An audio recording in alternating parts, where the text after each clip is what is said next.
Okay, it's still the Ultimate Men's Guy, the Black Table, and of course, I've got DEC, I've got Moya, and I've got Tien Gang. And tonight, we'll be smashing the table, talking about everything that's trending, including everything that's hot, and sometimes what's not. So, as you know, me, I'm a Unilag product. And over the years, Okay, so Moyo is also a Unilag product. And over the years, during my time, of course, there were several strikes and all of that, and it never really affected me because then Unilag would just go like, you people are, you fuckers are going on strike, we're not joining you. But things are different now. So ASUU is at it again, another strike, and at this point, it's like every academic year in Nigeria comes with a pause button. Students stranded, parents frustrated, government forming another committee to look into the matter. But while they are looking into it, time is ticking. Dreams are on hold, plans are frozen, and futures are getting blurry. Now, here's the real question. What do we do? Won't parents soon start enrolling their kids to learn a skill or craft instead of, chasing degrees that keep getting delayed? Because honestly, some of the wealthiest people on earth aren't even graduates. So if school keeps going on strike, what's the real lesson being taught? That education is key, or that the lock's been changed? Now, this is a conversation that I feel generally we need to have, because over the years, I have seen ASUU go on strike on multiple occasions. And sometimes we're like, okay, you know what? It's okay because these guys need to fight for what is theirs. But I'm trying to remember a year that ASUU didn't go on strike. Thank you. I'm trying to remember. And after a while, it becomes like, okay, it's the same thing. It becomes a norm. So who do we hold responsible? Is it the government? Can I be honest with you? Or ASUU? Or generally, is it that, education is not a priority in Nigeria? There's a lot of factors. Education is not a priority for those in government anymore. Because as long as you're in government, we've seen so many people in government positions that even their certificates have been questioned. Do you understand? So it's not about education, it's about being able to get into that political system and that political group and class. So the problem I have here is that sometimes the ASUU people, it's crazy because you ask yourself, the members of ASUU, the lecturers, the academic staff people, what schools do their kids go to? Are their kids in the same federal universities, or are their kids in private schools, or are their kids abroad? So how does it even affect them? Forget that they're being owed money. They desire financial compensation, which every year they sit down with the government, they form committees, promises are made that are not fulfilled, that make them get to another strike. So that's gotten to a point that so many parents, and my wife and I had this discussion, maybe I shouldn't share it here, but let me just say this. You should, you already said it. She told me that there's no way our kids, when that time comes, are gonna go to federal universities. There's no way. You can't, it just doesn't make sense that you wanna have a 4-year course, but you're spending 10 years in school. How does that make sense? And at the same time, like you said, education is taking a very huge turn because we're seeing that people are now realizing that they don't really need that certificate to an extent to make it in life, because it all comes down to money. If you find a way to be able to establish yourself financially, doesn't matter what your certificate is. So education is being attacked, and Nigeria is not even helping it.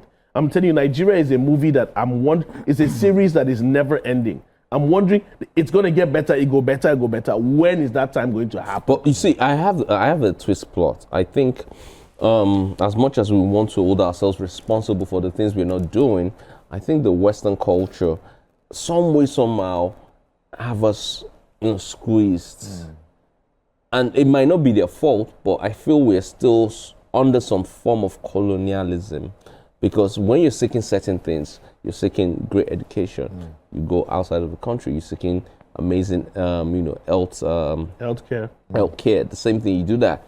And what that means is that as much as the Western world are not directly, putting chains around our necks, we are still under some form of colonialism.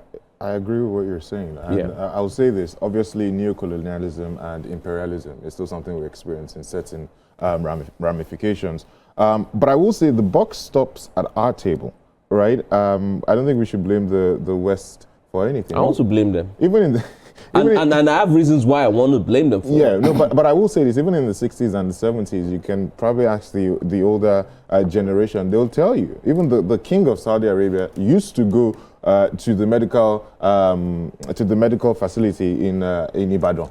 They used to go there, and they use their medical facilities. So you ask yourself, what happened in the last 40 years or 50 years? Again, I think we've all said it. Education is obviously not a priority for the government. Which is strange. Which is actually strange. Very strange. Even according to UN, there's a certain percentage, I don't want to get the figure wrong, but there's a certain percentage that should go into education, and we're still about 10% below that. Far behind. Yeah, Far and behind. you know, ASUU again, they go on strike every year. They ruin, because people's lives are ruined. Everybody has a life plan. But is it really ASUU's fault? DEC, what are your thoughts on this? Yeah. If we look at this, the way I would like to talk about it, Please talk about it we'll be without holding back. We'll be here for a while. And the reason why that is because Nigeria has become a shadow of itself. And I say this not because a particular government is bad or, people are not doing what they're supposed to do.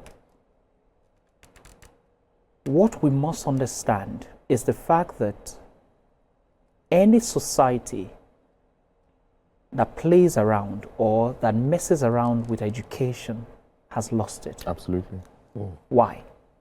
The reason is not far-fetched. The reason is because, you see, I listened to an interview one day. I think it was one of this notable personalities that was talking, and he was talking about the fact that the Nigerian society has empowered poverty, not by money, but by demoralizing its people, by collapsing the educational system, such that when people cannot learn, when people don't know their rights, they cannot fight government. Absolutely. And so if you can't fight government, if you don't have, how many of us sitting down here know a few quotes from the Nigerian Constitution? How many of us sitting down here? I know a few, yes, but how many of us can come out stand up and defend okay, no, this is what this says about the law. Sections and subsections of the Nigerian 1999 Constitution as amended. You see, the truth is this, right? Like I said, I don't want to blame any government, and I don't want to blame people, because the truth is the problem of Nigeria is not just the government. And I keep saying this. We, the people, are also the fundamental problem of Nigeria. Let's quickly take it back, memory lane. You see, a society that has foundational problems is also tantamount to a house that has structural problems. That's foundational problems. Yeah. Why? If we had the right laws, the right rules and regulations from the foundation, it would be hard for us to depart from it. Yeah. But because the foundation itself has been, structured to fail. True. Do you understand what I'm saying? Nigeria has been structured in such a way that the elites can continually, oppress the minorities. It can, it has been structured in such a way that if I see my oppressor right now, all I can do is, well done, sir. You're welcome, sir. Sir, you're welcome, sir. When you say my oppressor, yes, I don't want to totally, fall in line with that, because I feel that somebody is looking at me and thinks I'm the problem of the society, which is essentially why I said based on perception. Which is why I said we are all the problem. I said I don't want to blame the government, but I'm telling you the problems that we have as a society, as a country. The country itself is built in such a way that if we know that this person stole $7 billion, we celebrate that. If that person comes here right now, I will stand up and greet the person, even if I'm on this show. Man, you're smart. Because you're smart. What we will say is that you're smart, bro. You're smart, bro. You're smart, bro. You see what I'm saying? How did you do it? And so because we celebrate corruption, we celebrate, abnormality in Nigeria. That is essentially why we have celebrities who are not celebrated. DEC, all that thoughts. We have Rebecca Bakre online. Rebecca, hi. How are you this evening? Oh, okay. So Rebecca is she's currently not. While we wait online. for her. So I wanted to, Let me quickly say I wanted to something. jump in. You know, Okay. I like jumping in Please, when you flying. So, when it comes to this ASUU thing and when we're looking at education, part of the problem I have, education-wise, is that there's a way certificates gained here lose their integrity and recognition when Elsewhere. it's compared to certificates brought in from any country. And you could go to I like you could what go you to a just West said. African I like country. what you just All right, said. guys, Do you can you understand? hold your thoughts? Let's quickly hear from I like Rebecca, what you just said. and what Okay, she there you feels go. about what we've been talking about Okay. this evening. Rebecca, hi, how are you? Hi, good evening, everyone. Thank you all so much for having me. Hi, good evening, Rebecca. I hope you've been So- following what we've been talking about. Yeah, lights went out for a second, but I caught it. And to be honest, my take on the matter is I'm not really surprised by the fact Oh that my they don't God. prioritize that. Yeah, go ahead. Because a country that wants to control its people, the first thing that they're going to keep from them is education. It's the easiest way to control. It's the easiest way to minimize. It's the easiest way to keep them obedient to Absolutely. their agenda. So unfortunately, I've been here for a year, and that's one thing that I've observed. It's something that really pains me. I'm really surprised by the gap in education, despite the fact that we're such brilliant people. I think even without education, we can be very sharp, but education would definitely head significantly in the world if it was something that we prioritized. Absolutely. I think Absolutely. I think you could have put it much better. She couldn't have said it Thank you, better. Rebecca. And that's essentially what I said. I said, look, let me tell you something. The best way to impoverish people is not money. Deprive them of quality education, and you are good. Because And I mean, that's it. when you look at I'm so sorry, but if you notice, I've not talked about ASUU. There's a reason why I'm not talking about ASUU, because ASUU is not the problem. It's the structure and the foundation that created ASUU that is the problem. Because if we have a government that prioritizes the needs of education, we won't have a set of people who are clamoring that, look, you need to pay us. How exactly do you well, want I think to on the ASUU explain? is flip- on well the flip within their side- rights to ask for the right. Yeah, but That's what I'm also saying. on the flip side, if see, the government did what was right, Yeah. we will not be in a position where we have people who are unionizing and saying that, please, we want to speak with one voice for these people to pay us our money. Do you understand what I'm saying? So if the government understands that education is important, whatever it is that we want to do, I'm going to say please, something let us controversial. put it together and I'm going to healthcare and say all of that. something a little bit controversial here. I do hold ASUU to a certain degree.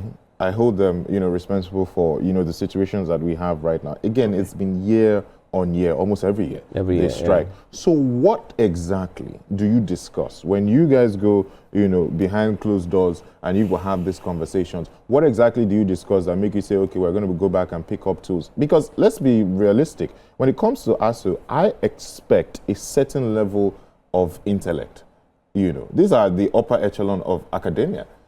Abroad, lecturers and scientists and all these academics, they are the ones who, sort of chart a course for the development of their the country. society, Here in Nigeria, from the justices to the lecturers, they are all philandering with people in power. So how do you even speak truth to what they do, to how they operate? How do you do that? Many of you are looking... Many stop gaps. You mentioned something about they will form a new committee on this and that. Who runs all these committees? Most of them are university dons. Most of them are some Thank you justices. so They're much. trying to Thank serve you their so own much for your personal take, interest. Moyo. So he who comes to equity must come. Let me quickly crave your indulgence. It's important to understand something. And let me quickly say this, right?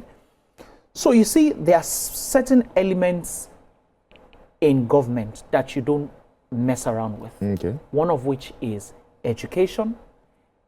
No, sorry. Healthcare, education, and then, other infrastructure. Security. Yeah, security. Security. All right? Yeah, absolutely. Yeah. But have you realized that no government that has come into power has been able to take care of security, healthcare, and education? Do you know why? Yes, I know why. Please tell me, because I don't want to do conspiracy He theories. knows why. Do you know why? Yeah. The moment we sort out all of these things,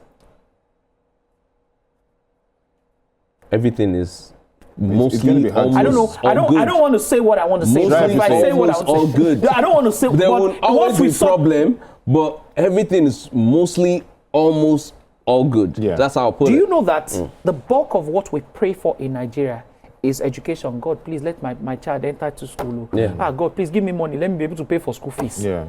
Honestly Healthcare. speaking, God, please, education we is very expensive everywhere around the world. And we but the agree. means to meet it up is available, which is also another thing that has to do with structure. Rebecca, hi. I know you spent most of your time outside of the country, the United States of America to be specific. How do you compare the system over there to what we have right here in the country? Okay, so it's a big question. I wouldn't say that the school system in the US is perfect by any stretch of the matter. In fact, if I had kids there, I probably wouldn't allow them to go to school. I would homeschool them. However, there is definitely still a vacancy here. Now, we're talking about the cost of education, but I think Oh my! I think that's beyond a the cost of network over there. education, Okay, the Rebecca's quality very, back. very limited. I don't think the instructors are qualified. Uh-oh. Yeah, Y'all hear me Rebecca, now? we have you. Yes, please go on. Okay, so I think beyond the cost of education, the quality of the education is not where it needs to be. So even if you can afford to go to school, there's still a gap in what you're getting in comparison to school across the world. And then the last thing that I'll say is significantly, education impacts how people approach their health. It impacts how they show up in the world, their confidence, so many other things. It's not just about education. It's really limiting people in all of these other categories, and it's turning into compounding consequences. So there really is a need to prioritize it, not just from the standpoint of making it affordable, but actually putting in qualified educators to bridge the gap. I mean, globally, there's so much that's just not aware, that students are not aware of, that needs to be input into the curriculums. Thank you, Rebecca. Gang, before we sir. go on a short break, your thoughts. Do you think it's intentional? Because this is not just a Nigerian thing. This is like an African thing whereby education is a major problem. Do you think the government and, to be more specific, the Western world have a form of influence in regards to this? Now, I think it is intentional, but then at the same time, I'm not on the same train with you when you're blaming everything on the Western world. No, I'm not blaming everything on the West. I do know for a fact that if Africa comes together as one and we unite, we would fly. Yes, We don't even need that to is unite. that We is will fly. true. I don't think we need But to here's the unite for funny that. thing: there's a system that has been handed over, like DEC said. Every dispensation that comes, every 4 years, you were going to hear conflicts with ASUU, conflicts with healthcare, conflicts with nurses, conflicts with security. Do you understand? A lot of people in power use that to their advantage to actually, to how would I put it, to enrich themselves. You get where I'm coming from? How do you set up committees If you go to, if we you need go, to set up committee to be able to settle. How do we not settle and not? but then at the same time, Olamide, Everyone must let be me share settling. something with you. Like for example, if you look at the healthcare sector, Nigerian doctors, Nigerians in general are some of the smartest people on the planet. They excel in so many other countries. If you go to some other nations, they're very vast in their health sector. Look, bro. From the nurses to the practitioners and so why many are we other not people. getting it right here? One But here's- doctor but in here's the funny thing. Nigeria I think he just I think we just bagged the first doctor to the surgeon to one cutting edge technology like that. I think it's something that has to do with prostate cancer and all of that, and that happened in Nigeria, not abroad. It's not Nigerian doctor abroad. Nigerian doctor in Nigeria. Let me share a story First with you. time. Let me share a quick story with you. Though I had a friend, a female former colleague, that had a fibroid situation, and she's Nigerian Canadian. So she was going back to Canada to go and sort out the fibroid situation. And they were recommending in the world, Nigeria is one of the best places that treats fibroid. So why are you leaving here to go to Canada? Because people no longer believe in the Nigerian system. You see, I can relate to this. So some people are years not ago, investing in the Nigerian some years system. ago, Education-wise as well. Yeah. You look at, if you saw somebody that had a foreign education and a Nigerian education, you don't even care what school the foreign education was some from. years ago, You my just see it dad as came better. into the country and then he fell ill. and it was malaria. And he flew back to the UK and then realized that they couldn't treat him there.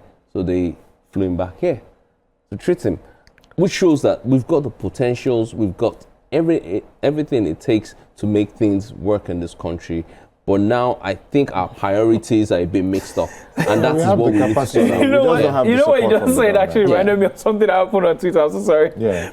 So there was a thread on Twitter about medical doctors, Nigerian medical doctors in the UK, right? So apparently, of course, they don't know anything about malaria treatment and all of that, and everybody wore, the PPEs and everything, and they were looking like, COVID just happened, like they just quarantined everywhere. It felt like such, a big deal. And the Nigerian doctors looked at the person. It looks like malaria. No. They said, you needed to have read. I laughed. It was something else. Like they looked at now I got this now. We know how to. I said no, please. That's nothing. Guess what? They said, give us the PPE. Wow, this we're gonna deal with it. They entered inside, remove the PPE. Say, Alpha, your baba move sweets in there. You're leaking sweets. Baba take care. We can handle this. We will handle it. It's normal. And the patient was fine, and they were like, "What? We have heroes." And this is why I said we have the capacity. We just don't have the support from the government. When it comes to intellect, Nigerians are very smart. I just want to say this for us to wrap this up before the break. That you see, in this country, we are skilled, very educated, and very intentional people. What we need to work on is the structure and ensure that there's consistency in it. Education is key. It's very important, and that's what's going to take Nigeria to the next level economically, because I feel a nation that has got the right structure and is feeding, and all the basic things are available, will strive and will do exceptionally well. Can I add something to that? Can I quickly add something to that? Yeah. Somebody said, I listened to a lot of these scholars and everything, and somebody said that if Nigeria stayed a little longer, as a colony. Oh God. A little longer, and let me tell you why. Hold on. Let me tell you why. That if they had allowed Nigeria stay a little longer, maybe we would have been at par with South Africa, because South Africa stayed a bit longer and it's quite developed. Look, that's not why. South Africa, no, listen. South Africa is actually it's not an underdeveloped country. No. It's a developing country. Do you know why? Do you understand? Why? Please tell me. There's a South African situation that still involves a lot of the foreigners that have invested in the economy. Exactly. It's not 100% a black nation. Yeah. Bro, that's essentially what we're talking about. So but it's still their country. But here's the thing. No, it's their vested interest. So here's the funny thing. The systems there, trust me, I think a lot of Nigeria is better off to a certain extent, but I get where you're coming from. The problem is not colonization or how they colonized us. Part of the problem, if I stress this problem now, it would lead to a situation whereby we might need to split this country to an extent. The way this country was brought together, the way this country was brought together with the systems of government from the north and the east and the west, should have been three different countries. Absolutely, we are basically a confederation. So let me just see. So you see why we have now all come back to what I said.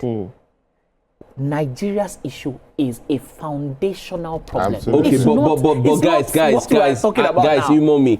It's too late to start talking about foundation.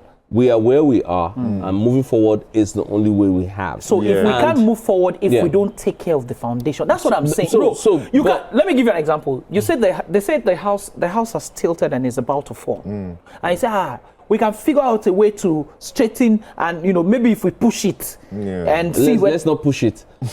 You know what? Rebecca is still online. Rebecca, kindly share your thoughts on this, and right after that we go on a short break.